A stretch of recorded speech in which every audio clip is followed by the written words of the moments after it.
We got a confirmation of sorts of the Chicago Bears' faith in Justin Fields and plan to keep building around him this offseason.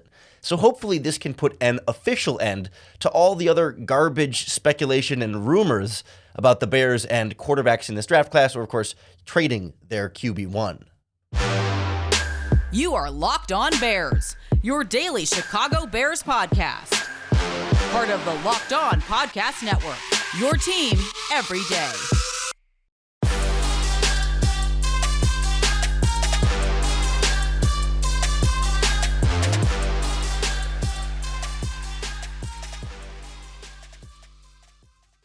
This is Locked On Bears, and I'm your host, Lorin Cox. I'm here to bring you your daily, in-depth Chicago Bears news and analysis. You can follow me on Twitter at CoxSports1. You can follow the podcast on Twitter at Locked On Bears. You can like Locked On Bears on Facebook. Join the Locked On Bears Facebook group for even more Bears talk. And make sure you hit that subscribe button on the Locked On Bears YouTube channel to keep up with all of our video podcasts as well. Thanks for making Locked On Bears your first listen today. Today's episode is brought to you by LinkedIn. LinkedIn Jobs helps you find the candidates you want to talk to faster. Post your job for free at linkedin.com/lockedonnfl. On the show today, we'll talk about the report from Albert Breer of Sports Illustrated about the Bears planning to stick with Justin Fields officially and looking to trade the number one overall pick in the NFL draft. That report came out during the Senior Bowl week, and I happened to see Albert Breer during the Senior Bowl week and have a little bit of insight and background on how that report came together. So we'll go behind the scenes and some of the, I don't want to call them dirty little secrets of Mobile, but, we'll get a better sense of how a story like this comes together and how it's still, not really a story. It's not anything, earth-shattering or brand new, but it does represent some sort of more official, vote of confidence and move forward of, okay, let's start putting some of these other conversations to rest. But there's also some more in there, not only about Fields, but also about trading the pick. A little bit more confirmation in that direction as well. And we'll look at how this sort of sets the stage for the rest of the Chicago Bears offseason.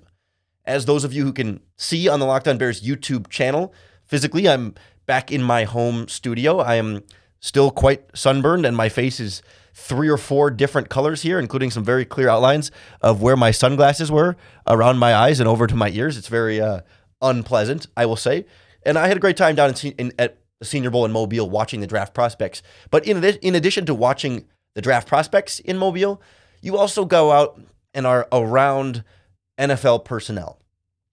I see Ryan Poles walking down the street. I see different coaches and front office people walk in and out of different bars, taverns, establishments, restaurants down and around. You talk to certain people. You see a lot of, it's just the mingling place for all NFL personnel and big-time major media folk. And you get pretty good over the years of recognizing individuals and seeing who's talking to who. And one of those people was Albert Breer of Sports Illustrated. And on the very front end, none of this is negative on anybody. I'm not here to criticize or anything. It's just more sharing my insight from what I saw physically being on the ground in Mobile, besides just stuff with players, is I remember it was that Tuesday night or Wednesday night? These were some late nights. Would have been, I think it was Tuesday night. We were out there's a particular establishment in Mobile that everyone goes to, and we were having a good time. And, we were outside. It was kind of late at night, and we were just chilling. It's a beautiful night when you're down in warm weather. I mean, you got to sit outside absolutely when you can. It's about 1:30 in the morning. So I think would have been Wednesday morning, Tuesday night, the early morning hours of Wednesday morning. And out of this bar walked Albert Breer, who I knew had been in there the whole time, with a member of the Chicago Bears.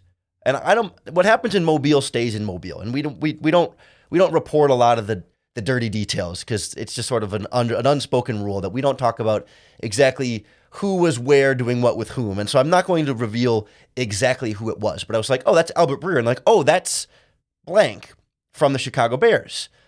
Wonder what they're talking about. That's interesting. That's how these reporters and stuff, the national reporters especially, can develop sources these ways and make friendships with these guys. And, it was interesting. And then, that Bears employee, I'm trying to be even more like, I'm not even saying whether it's a coach or a front office or a scout. I mean, none of that. It's that Bears employee. I want to be as vague as possible, but clearly knew who they was, could recognize them by their face. They finished their talking, and that Bears employee walked back to their hotel, and Breer went on his happy way. And I thought nothing of it until the next morning.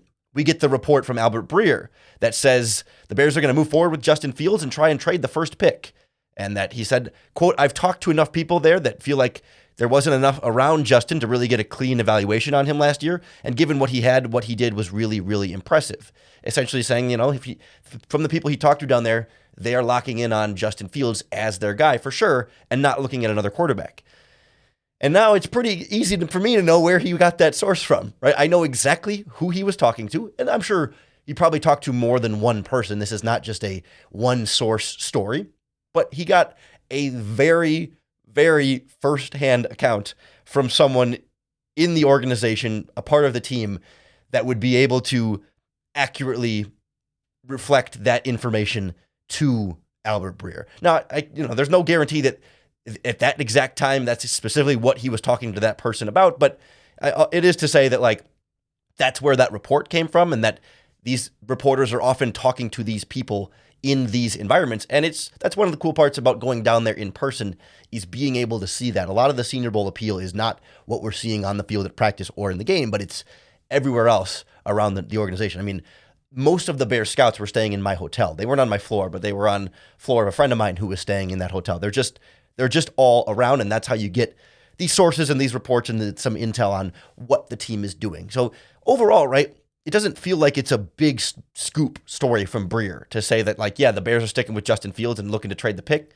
We kind of all knew that, and we're all assuming that, despite guys like Mike Tannenbaum and Warren Sapp trying to put things out there that the Bears are looking at the quarterbacks or should look at the quarterbacks, even if they aren't.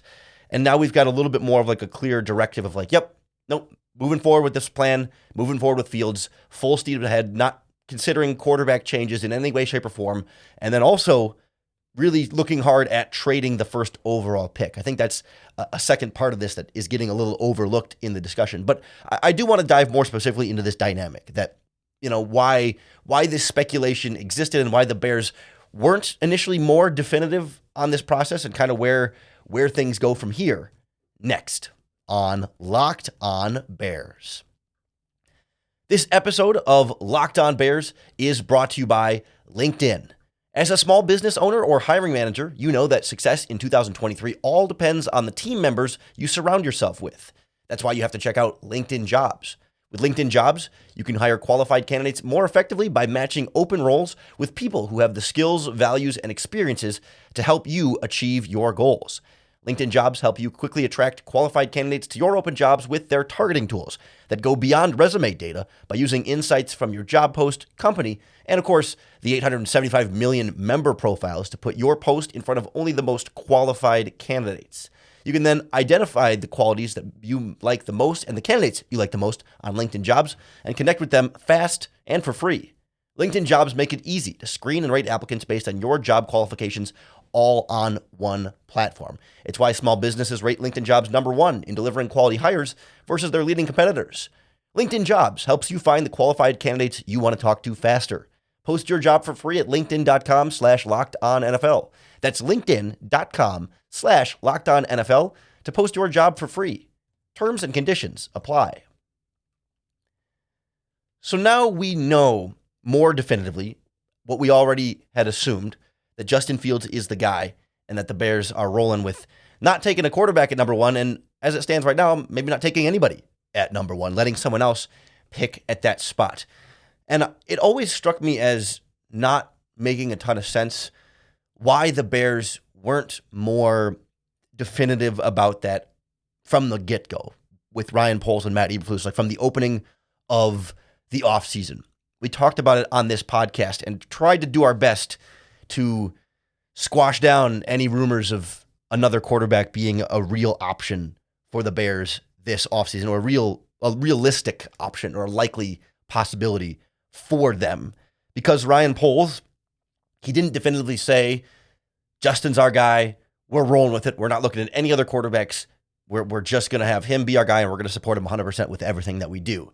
He he said, like, we believe in he just left the door open a little bit, right? He said, like, we believe in Justin and we're very happy with the progress that he made, but we are going to assess all options, including, when someone asked about quarterback at the top, he's like, we're going to evaluate every player and every position just like we do every year, and no one is exempt from that. And you leave just that slight crack of like, oh, maybe they don't like Justin Fields, that, people are going to take an inch. You give them an inch, they'll take a mile, et cetera, et cetera. And that's how you get a frustrating amount of like national news story rumors. And I don't know, at first, like, you kind of get it because it's like, well, if the Bears give even just the semblance of a hint of maybe they're interested in some of these quarterbacks, does it make other teams more desperate then to trade up to number one pick to get their quarterback? If the Bears are thinking about maybe taking one, but maybe open to trading down also, does that increase the value and step up the offers there? Does it also have teams reach out and offer what they would for Justin Fields just to really see, if teams offered you a ridiculous amount of draft picks to trade Justin Fields, I mean, you might consider it, but none of that was ever realistic or likely in any way, shape, or form. And it just doesn't feel to me like leaving that door open created any significant value for the Bears or really, altering the trade market in any way. Because I think if you're another team who's interested in a quarterback and maybe interested in trading up to the number one overall pick, if the Chicago Bears are sitting there saying, hey, we might take a quarterback, but we also might trade it, do you believe them then that they might take a quarterback? Or that, like, if you think the team that's at number one overall is interested in the quarterback, but they're also interested in trading it, then they're probably not that in love with the quarterback. Because if you were in love with the quarterback, you wouldn't have any interest in trading down from one, because you're going to get your guy at the top of the draft there. If you want the bona fide number one quarterback, you stay there. So I don't buy the idea that other teams are like, oh, maybe the Bears might take a quarterback. We better up our offer to make sure they'll give us the pick that they would have otherwise used on the quarterback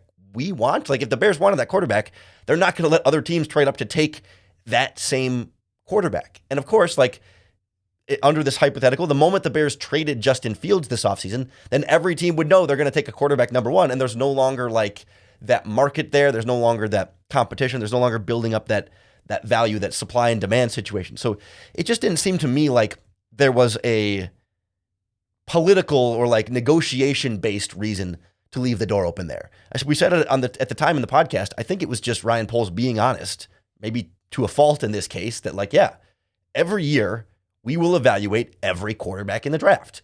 Every team does that every year. You look and say, okay, who are the quarterbacks in this draft? Are any of the quarterbacks better than what we have in this situation? And do we have an ability to acquire those quarterbacks that are better than what we have? And is the risk involved in that process worth it for us? And when you have a quarterback like Justin Fields, and for the majority of teams around the NFL, like, that answer is usually no, especially when it comes to like, high draft picks like this. You're not going, you have Patrick Mahomes, you have whoever, you're not going to draft a quarterback. You still, like the Chiefs, I'm sure, are still scouting every quarterback in every draft, or the Eagles with Jalen Hurts, or Joe Burrow and the Bengals. Like, you still do your homework on all of these top prospects. Just so even in the future, if something happens or he becomes a free agent as a backup, he busts out but becomes a backup, you have that old scouting report from when he was there in the draft, so that you just have kind of a sense. That's what starts, like, your scouting reports on players in the draft become the baseline for your pro scouts to scout them as pro players. Right? It becomes this overall evaluation file of each player. So you always scout the top players in the draft. And Ryan Poles was just like, yeah, we're going to do that. And we're going to look at opportunities to improve every position on the roster. That's not false. It's what every team does. It's just, you look at it for about 5 seconds and realize, nope, can't really do any better than that. All right, on to the next position. But it is true that they go through that process, but it doesn't mean they're questioning or concerned about Fields and looking at, well, maybe we should do something differently there. Because I will again quote the Lions general manager Brad Holmes at the start of this offseason, asked an unrelated question about Jared Goff. He said, in the NFL, it's really easy to get worse at quarterback. It's really hard to get better at quarterback. And that's what I ultimately keep coming back to with the Bears and Fields. It's like, it's a lot harder to get a better quarterback than what you have now, but it's really easy to get rid of what you got now and end up with something worse. It's more likely that you'll end up with something worse because it's hard to find quarterbacks that are better than what you have. And that's ultimately where we get back to the Albert Breer report saying, yeah, the Bears are looking at all these guys, but they know that they've got something that they like in Justin Fields, and they've got the number one pick and can do even more to build around him and be pretty darn happy with that. So where does that leave the Bears then from here? First of all, I think people aren't talking enough about how, the conversations that Breer had are leading to a lot more trading the pick than keeping the pick discussions, which was not as much of a foregone conclusion as the Justin Fields conversation. So we'll kind of look at how this sets the stage for the offseason moving forward next on Locked On Bears. This episode of Locked On Bears is brought to you by TurboTax. This year, go to TurboTax and don't do your taxes. Meet with an expert who will do them for you. TurboTax experts can relieve you from the stress of taxes and file for you so you can do not taxes. You can show your eyes things that are not taxes. You can unpack a moving box full of not taxes.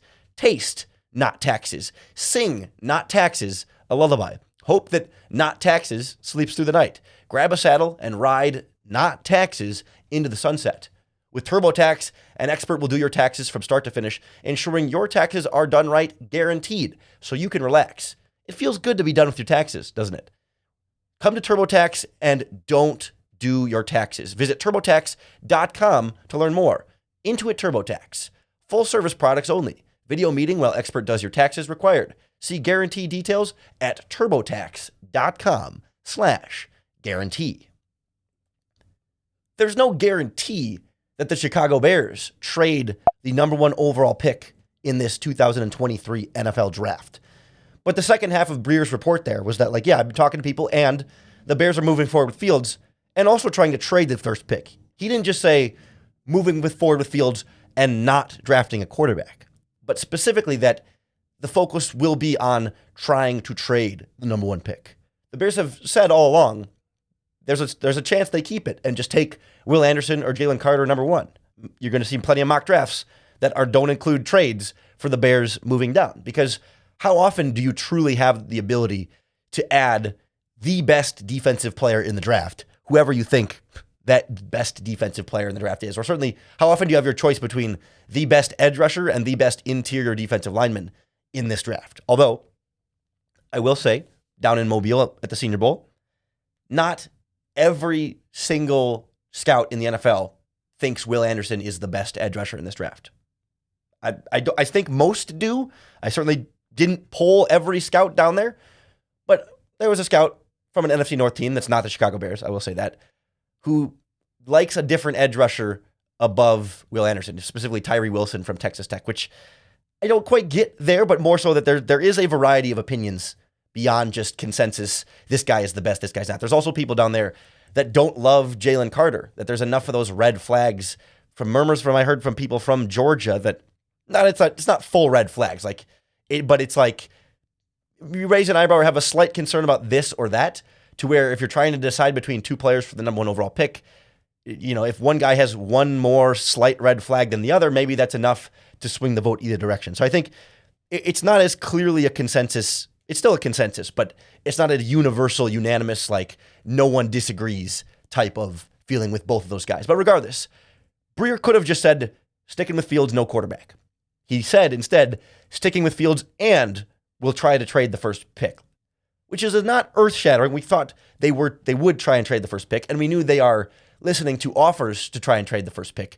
But it feels more like Bears' first choice would be to trade the first pick. That's not the words that Albert Breer used, but reading between the lines, it was like they're going to move forward with Justin Fields and try to trade the first pick, which means perhaps they try and aren't able to and then draft a player, but that would seem like first choice is trade pick, second choice is keep it and draft a player. That their preference would then be to trade the pick, which is a little bit more than I think we had seen reported. Again, there's a difference between being interested and really trying to, and it sounds like there's a variety of teams that are interested in moving up to that spot. And that's what I kind of come back to, is the idea that maybe they'd keep or trade Justin Fields doesn't change the value of the first overall pick. The value of trading the first overall pick is dependent on how many other teams want quarterbacks and how those other teams view the quarterbacks in this year's draft. Do they feel like this is the draft where there's one guy that we like, whether it's Young or Stroud or Levis or whoever, but we like this one guy and we have to get to number one because if we don't get him, we don't like the other options in this draft. That's what gives the Bears the most value to trade down from number one. But if you have teams, like the Panthers or the Colts or, all the quarterback needy teams that look at this draft and say, you know what, we might really prefer Stroud, hypothetically, or Young, but, we can sit at 4, and, if Stroud goes 2 to the Texans, we'll be happy with Young at 4, or vice versa. Or if Levis is still there, we're perfectly fine taking any of these 2 or 3 quarterbacks with the 4th overall pick, because we feel like each one has pros and cons, and we're not totally sold that one is the guy, but any of them, we think we can win with any of them, so we don't need to get into a bidding war with other teams for these quarterbacks. That's what's going to have the most influence on whether or not, or how much the Bears can get with the number 1 overall pick, and therefore whether or not they trade it. It's got to be all about the value of those quarterbacks, how many teams are interested in it. And it sounds like, so far, it's not that there's a consensus on the quarterback that, every single team says Bryce Young is the guy and they're all trying to get Bryce Young, but there are more teams that are interested in going to 1, right? It's not just Indy and Carolina, or pick your 2. There's a variety of teams that have inquired and are looking at moving up there and are kind of gauging what that market might be like. I still not sure how robust it's going to be. It's robust, but I don't think it's going to be break the bank earth shattering, but it's not going to be a lowball thing either. I think there's enough interest that'll be big, but this is not somebody's trying to trade up for Andrew Luck. Somebody's trying to trade up for Trevor Lawrence. I think it'll be a step below that kind of pay the whole, the kitchen sink and everything to the Bears to get up to that spot, but the Bears will still get a very nice return. It's just not going to be an extreme return, but I think there's enough interest that it's not going to be a terrible return either. Feels like, the Goldilocks and the 3 Bears somewhere in the middle, just right for the Bears trying to trade down here. And overall, right, trading down and sticking with Justin Fields is the plan, and it's building around Justin Fields. And what I like about this too is that they're going to do everything they can to help Justin Fields succeed with this team. And in the worst case scenario, if Justin Fields isn't able to succeed, if he, for some reason, isn't the guy, doesn't progress, doesn't take steps forward, whatever the reason might be, at very least then you should have a team built very strongly around the quarterback position to then have the very difficult task of getting a better quarterback, but still have a better situation for a quarterback to come into than what Justin Fields came into. I guess the worst case scenario is that you continually fail to build around Justin Fields, so you both don't have Justin Fields playing any better, and you don't have a better situation around the quarterback. But the idea of keeping Fields, moving forward with him, trading down from number 1 is we're going to put a bunch of resources in supporting this quarterback and do everything we can for him to be successful. And so that if you're able to do that, then there's not a no lose, but then you either have Fields, who's great with a bunch of great supporting cast, or for some reason Fields isn't great, but you still have a really good supporting cast so that the next quarterback that's in there comes into a more favorable situation. I think that's the approach the Bears are doing. We're going to do everything we can for Fields and hope that Fields works out and are confident that he will. But just in case he doesn't, the team will also be in a good position to replace him down the line if worst comes to worst at the quarterback's position. And that's, I think, a secure, comforting place to be in if you're a Chicago Bears fan. Yeah, we're excited about Fields and we're all in. But we're also, in theory, should be able to have some backup plans still. But you're not, going all in a way that you're screwed if Fields doesn't work. There is a parachute in there that you can absolutely pull out. It'll be fun to see how the Bears approach the building process around Fields this offseason. You can be sure we'll break it all down for you right here on the Locked On Bears podcast. So make sure that you hit that subscribe button, whether you're listening to the podcast on Apple Podcasts or Spotify or wherever, or watching the podcast on YouTube. Click that subscribe button, leave us a comment as well. That's going to be the best way to keep up with all of our daily, in-depth Chicago Bears news and analysis. In the coming days and weeks here, the offseason, I want to get into some of these draft trade down scenarios. I want to look at wide receivers around the league that the Bears could trade for, with the T. Higgins stuff coming out. That's not really a real report. It's kind of some BS again, but we'll talk about that next week as well and kind of get a sense of what their options are with all sorts of different trades. And then we still have free agency to look ahead to, NFL draft to look ahead to, and so much more. So I hope you'll keep tuning in, keep making Locked On Bears your first listen each and every day. And of course, you have to come back for your next opportunity to bear down.